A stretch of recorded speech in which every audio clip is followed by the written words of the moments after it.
Beautiful Weirdos came about, well, Beautiful Weirdos stands for,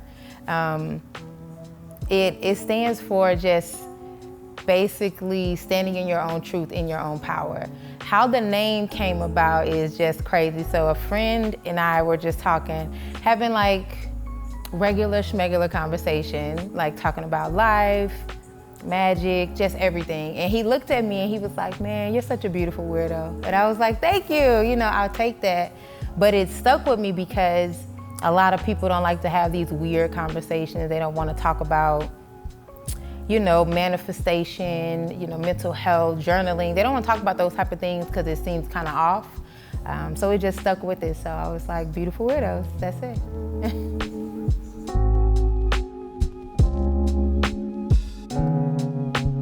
I slang stones, crystals. So I take them from their natural state and I use copper wire to create a one-of-a-kind pendant that you can wear. So these tools are used to help you on your journey of self-discovery. So I look at healing stones and crystals like you can look at the placebo effect that they would do like with an aspirin, right? They'll tell you, take this aspirin, 20 minutes later, your headache is gone.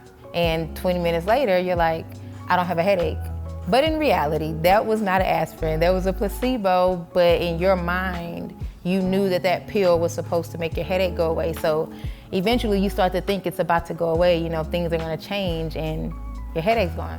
So that's how I use crystals. That's how they started to help me, so that's how I use them. And my goal is for everyone else to use it the same way. Know that it's a tool and it can help you heal on your journey.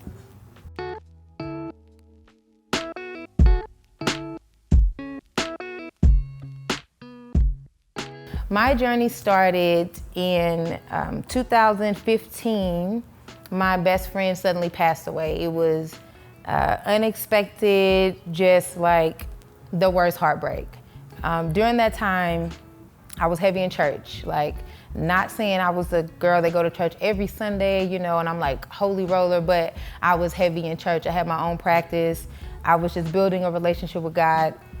And at that time, I started to feel like the church itself wasn't giving me what I needed in a time of grief. So I was like, I'm not going to church. I still believe in God. I'm still going to have my relationship, but I'm not going to go because I want to figure out what my relationship with God is like, and it sparked because of losing someone so close to me. You know how you'll have that 1 minute they're here, 1 minute they're gone. You're like, oh, that's life, So anyway, I was going through that and I went to Earthbound to get incense. I always went to Earthbound. I was like, I'm gonna get my incense and I'm gonna leave. And I look at this table and it's full of crystals and I grabbed the clear quartz. I didn't know what it was. I didn't know why I needed it. I just grabbed it and I went home, went to Google, and that was it. It was a rabbit hole from there. I used to keep them in my bra because Google said they should be close to your skin, so I would put them in my bra. That's how the pendants came about, because it was like, you can't keep getting poked. You need to figure out how to wear these. So I went back to the internet, went to YouTube, and I taught myself how to rap. So that's how I got into crystals. It was a healing thing for me. That's what it was. Coming from church background is a bit different, It's like you're not supposed to play with stones. You're not supposed to do tarot. You're not supposed to do anything like that. So for me, it was kind of like I'm gonna put my faith in this stone to see what it's gonna do for me. So as I was researching clear quartz, because that's the first one I ever had, it spoke about how clear quartz was great for clarity, manifestation, just any and all healing. And at that point I was grieving and I was like, I'm just gonna use this stone to help me heal. But in my mind, I'm thinking like this. I know that this stone is not the only thing that's going to heal me. I'm aware of that. But I know I'm human, so I need a physical something to hold that says, by you having this, it will help you think clearer, it'll help you have more courage, it'll just help you be more confident. So I use that. I held that clear quartz anytime I was sad or upset, because during that time I was grieving. So I would just hold it and, tell myself, like, this is helping me stay calm. You know, this is keeping my mind right. This is helping me in those areas. And I started to help myself. So it's like, you have to know that yes, these stones and crystals have healing properties and powers that they can help you, but you have to tap into them. You can't just have the stone and say, I'm gonna hold this and I'm gonna be better. You have to hold it, say I'm gonna be better, and then what do I do now to be better?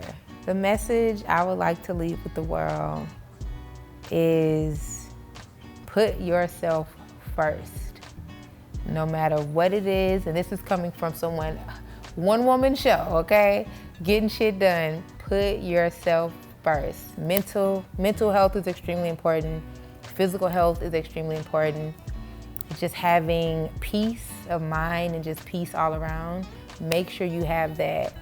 Find it, figure it out, however that looks. It could be staycations, therapy, throwing paint on the wall, filming. Not saying that's what you're doing right now, James, but you know, it could be whatever it is. Find that shit and put yourself first. And sometimes it's going to be uncomfortable. You're gonna have to maybe disconnect from some people, whatever. Put yourself first, because at the end of the day, everything else will be there, and it's gonna be you, and you want to be happy with who you are at the end of the day.